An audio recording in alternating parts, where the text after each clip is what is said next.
Olá, muito boa noite. Estamos começando mais um programa Cultura Debate e como estamos terminando o mês de outubro, com o Outubro Rosa, que chama atenção para o câncer de mama, nós vamos falar sobre esse assunto com o médico mastologista Túlio Farré e a psicóloga Paulina Pelkin, que coordena o grupo Amigas do Peito. E você pode participar, fazer perguntas, críticas, elogios de duas formas, através da fanpage no Facebook, facebook.com/TV Cultura do Vale, ou pelo WhatsApp, pelo número 9824-0324.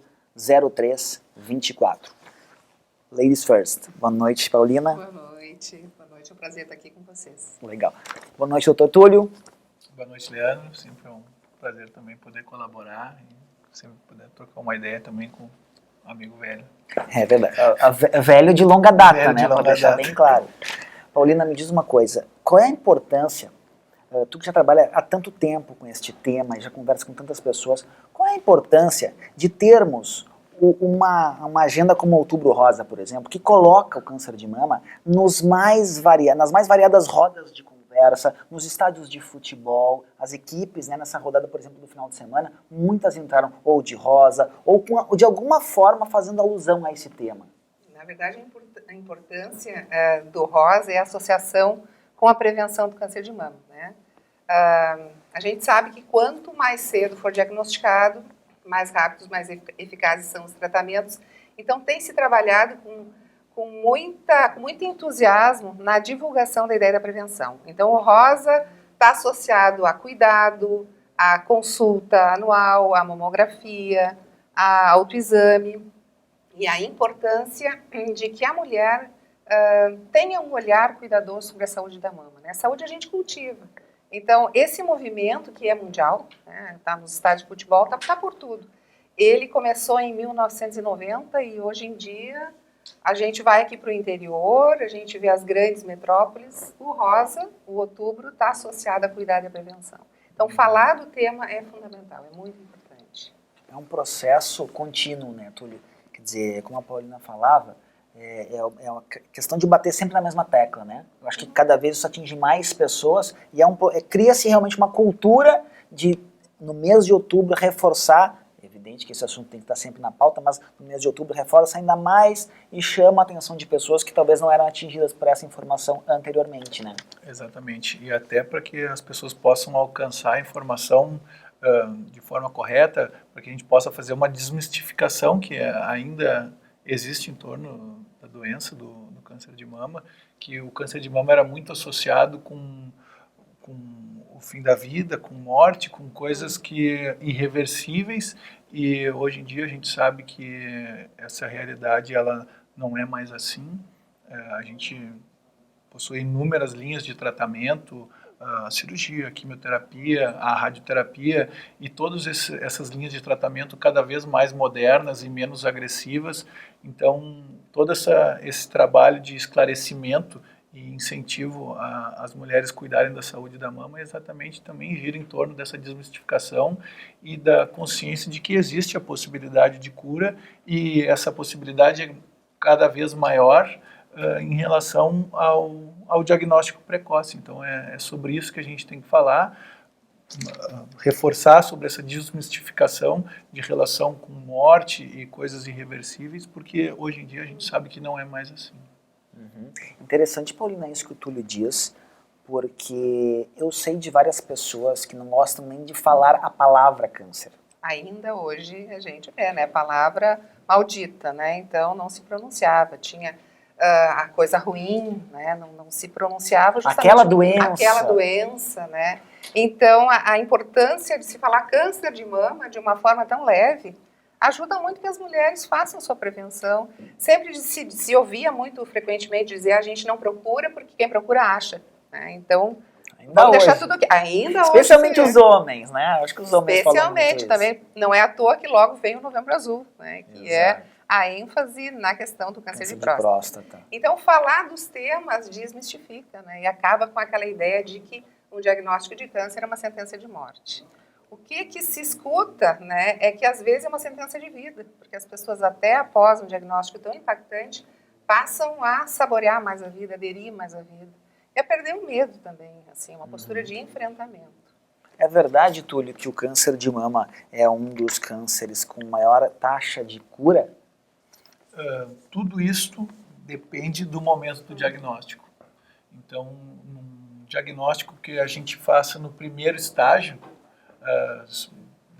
de 5 estágios, a gente fazendo o diagnóstico no primeiro estágio, a gente pode atingir aí 80, 90, 95% de chance de cura. Infelizmente, ainda, hoje em dia, a minoria dos diagnósticos que a gente faz é neste primeiro estágio.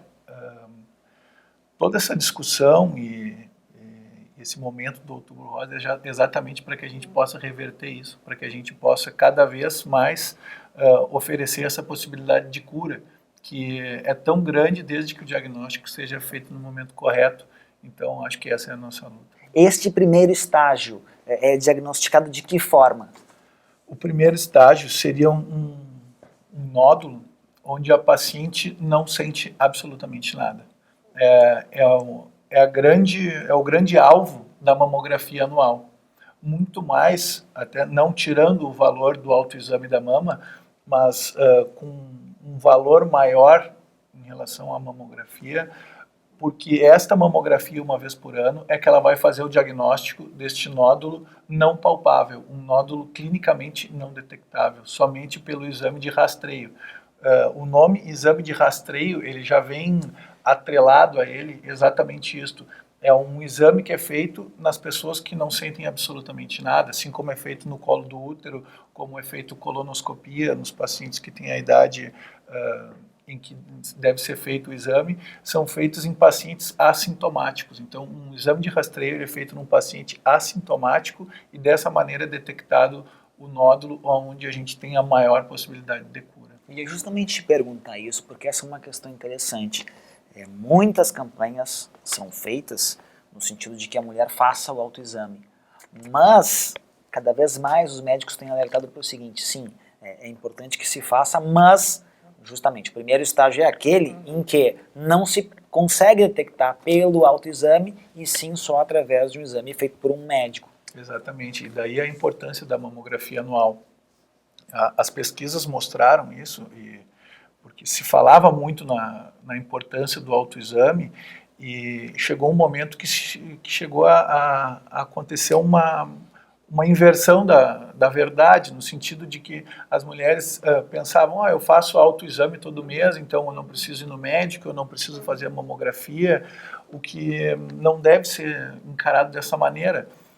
Claro que a mulher deve conhecer o próprio corpo, ela deve saber como é as mamas normais, ela vai no seu médico, ela vai fazer uma mamografia e vai ver que a sua mama está normal. Então, a partir daí, ela deve conhecer o próprio corpo e, então, detectar uma alteração que eventualmente possa aparecer e, então, a partir desta alteração, ela tirar a dúvida com o seu médico. Mas, voltando ainda para os estudos, o que ficou evidenciado é que o que reduz a mortalidade por câncer de mama é a mamografia anual. Então, é nesta tecla que a gente tem que bater. As mulheres estão mais conscientes nesse sentido, Paulina?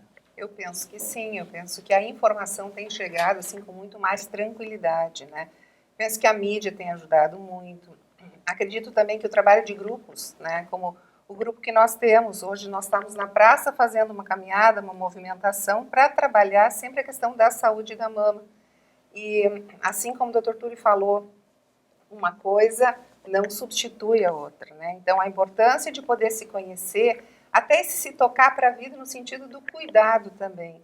Mas o que vai te assegurar é a tua consulta médica periódica, os exames, então, que vão ser indicados pelo teu médico, e tu poder assumir essa responsabilidade contigo. Claro que tem também uma vida saudável, alimentação, combate ao fumo, abuso de álcool, sedentarismo, tudo isso contribui. Talvez até fosse interessante falar um pouco o peso da hereditariedade, casos na família também, para um alerta maior. Mas, assim, eu acho que cada vez mais tem sido divulgado a importância da mamografia, né? E que nada vai substituir essa mamografia. E essa informação, eu penso que tem circulado com mais tranquilidade. Inclusive por mulheres que divulgam, que trabalham, que batalham por isso. Agora, no final de semana, acontece em Porto Alegre, uma vez por ano, a Caminhada das Vitoriosas, né, que é promovido pelo IMAMA, que leva mais de 5.000 mulheres às ruas e que esse movimento também, de novo, movimenta, né, mobiliza a comunidade para a importância da prevenção. Esse ano, a frase de chamamento era acesso à informação, ao diagnóstico e ao tratamento. Né? Então, quanto é importante também que esse tratamento seja viável logo após um diagnóstico, mais no sentido de mobilização da saúde pública. Né? Túlio, é possível fazer essa análise quantitativa do quanto por cento tem a ver com hereditariedade e quanto de hábitos que podem ser evitados? Sim, existem já estudos a respeito do quanto a doença está relacionada à questão hereditária e se sabe que a minoria dos casos tem uma relação com a hereditariedade. Cerca de 10% dos cânceres de mama, dos casos novos de câncer de mama, eles estão ligados a mutações genéticas que se herdam através da hereditariedade. E nas famílias em que se sabe que há vários casos, a gente começa um rastreio. Então, a mesma paciente não sentindo nada, a gente começa esse rastreio com a mamografia 10 anos antes do caso que aconteceu na família.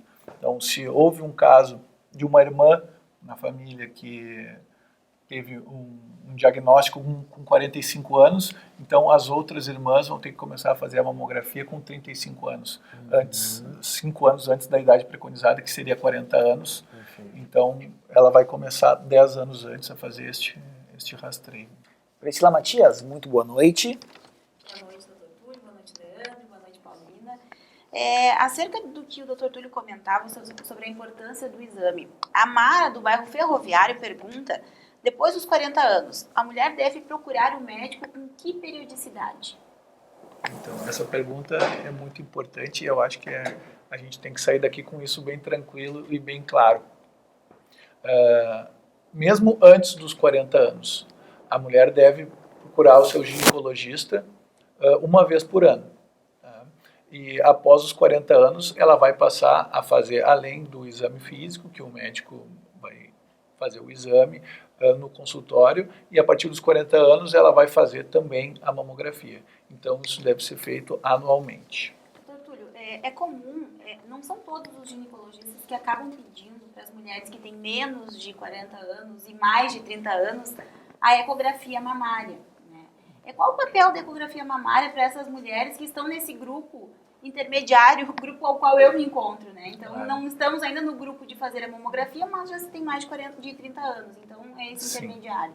Essa pergunta é bem importante porque muitas pacientes vêm ao consultório da gente solicitando, eu quero fazer uma mamografia, e às vezes ficam com a ideia errada, a mamografia é melhor, ou ela olha mais, ou tem uma maior chance de detecção de algum problema. Então, a mamografia e a ecografia são exames complementares. O rastreio, ou seja, na paciente que não sente nada, ele tem que ser feito através da mamografia. A mamografia apresentando alterações, isso o médico vai ter que avaliar cada alteração, mas ele geralmente, a partir disso, vai pedir uma ecografia, então complementando esta mamografia. Acontece uma particularidade em relação às pacientes que são jovens, porque elas apresentam um tipo de mama mais densa, mais glândula mamária, mais tecido mamário, ao invés de mais gordura. Então, nessa mama, a ecografia vai nos ajudar mais do que uma mamografia, mas ela vai buscar uma solução, ela vai buscar uma solução de uma dúvida diagnóstica em casos particulares. Então, o rastreio a gente tem que saber que é feito através da mamografia. E a ecografia é avaliado cada caso. Mas, geralmente, a gente pede mais em pacientes jovens que apresentam alguma alteração, alguma queixa, então a gente lança a mão da ecografia. Está comigo a bola? Tá contigo a bola, tá? Já Paulina, tomou conta, vai. O Jair, do bairro Santa Rita, pergunta como a família pode e deve ajudar uma paciente diagnosticada com câncer de mama. Olha, Jair, é uma excelente pergunta. Né? A família é fundamental nesse momento. Então, sempre que a gente trabalha com as mulheres, o depoimento delas é absolutamente claro. Assim, o apoio familiar, o acompanhamento familiar E também a tranquilidade. Então, não adianta ficar muito assustado, muito apavorado, né? Assumindo tudo com uma gravidade que só vai exacerbar o sentimento. Então, a tranquilidade nesse momento, a confiança também na equipe médica, a confiança nos tratamentos, a serenidade é fundamental. Acompanhar essa mulher e acompanhar nos tratamentos e sempre tentar desmistificar. Eu acho que esse é o nosso objetivo maior, e apostar nos tratamentos que estão cada vez mais avançados. Então, essa partilha com a família, nesse momento, é fundamental. Ficar junto, né?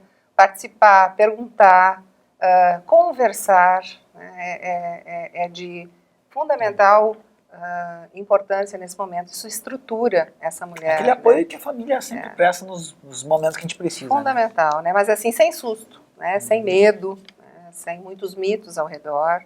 Isso é o melhor remédio, o melhor caminho nesse momento.